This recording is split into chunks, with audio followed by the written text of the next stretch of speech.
An overlooked piece of evidence for Christianity is a series of overt displays of divine power, shortly preceding the destruction of the temple in 70 AD. Such signs had been promised by Christ in Luke 21.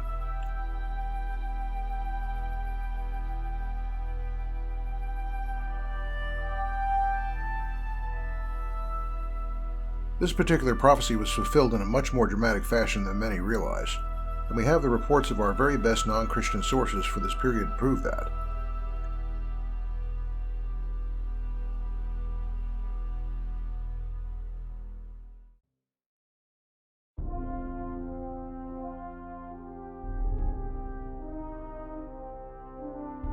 In Book 5, Chapter 13 of Tacitus's Histories, when discussing what took place in the lead-up to the Jewish-Roman War that would see the temple destroyed, Tacitus reports the following.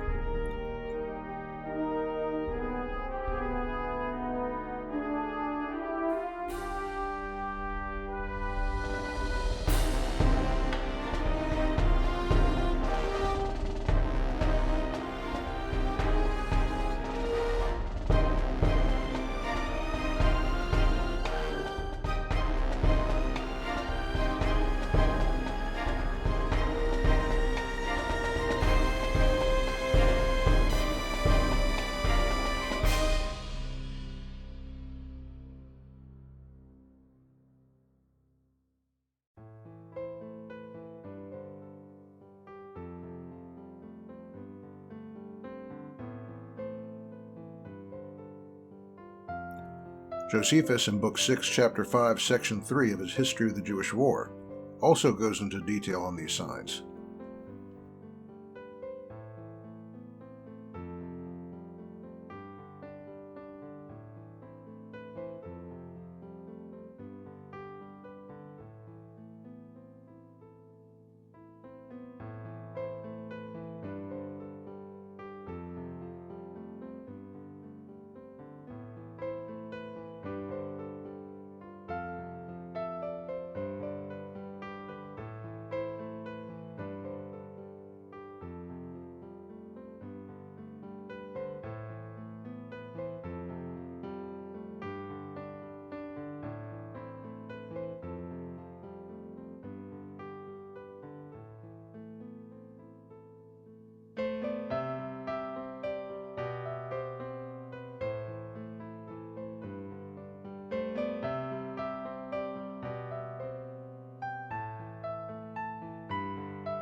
Several factors add more weight to this.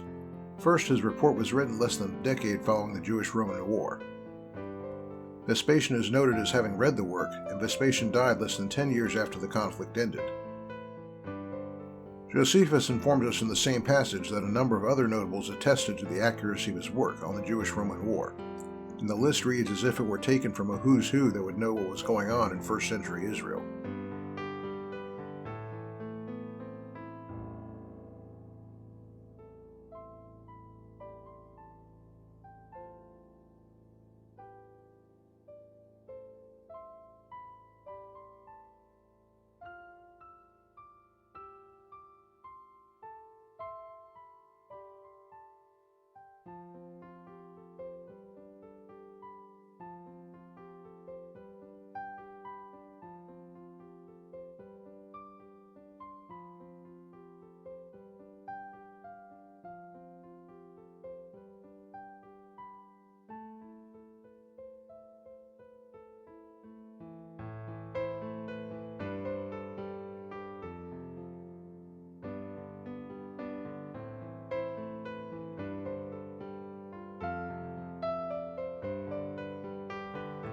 Those who attested to the accuracy of the report are all the absolute best informed individuals on this war and the surrounding events.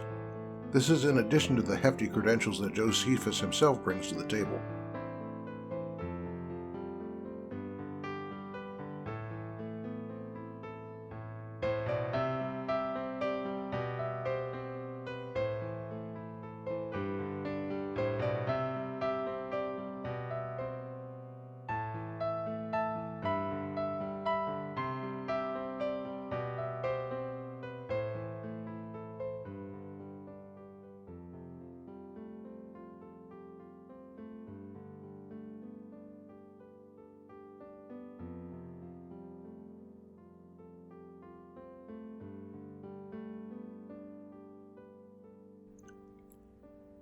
Based on all this, we can definitively refute the most common counterargument you'll hear, that these events are fabricated, simply legends or lies.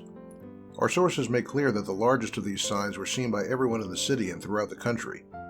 It's not possible for them to have been simply invented accounts, when we have contemporary sources who are as early as Josephus and as skeptical as Tacitus. Unless everyone in Israel and Jerusalem got together and said, "Let's pull a fast one on the world by saying we saw these things," the notion that these are simply lies does not work. Entire nations cannot get away with fabricating stories about what they've seen. Those who would deny that these events occurred find themselves in a conundrum. If we cannot use multiple contemporary sources coming from the opposite sides of a recent war with the accuracy and vigorous research of Tacitus, and the esteem and connections of Josephus, the veracity of which were attested to by a laundry list of everybody involved with the events, which report events of a scale that should render them among the easiest things in all of history to check out, then how can any truth in history be established? Any consistent standard for determining historical truth must either accept the occurrence of these events, or else throw out any claims about even the possibility of learning historical truths from the time before HD video.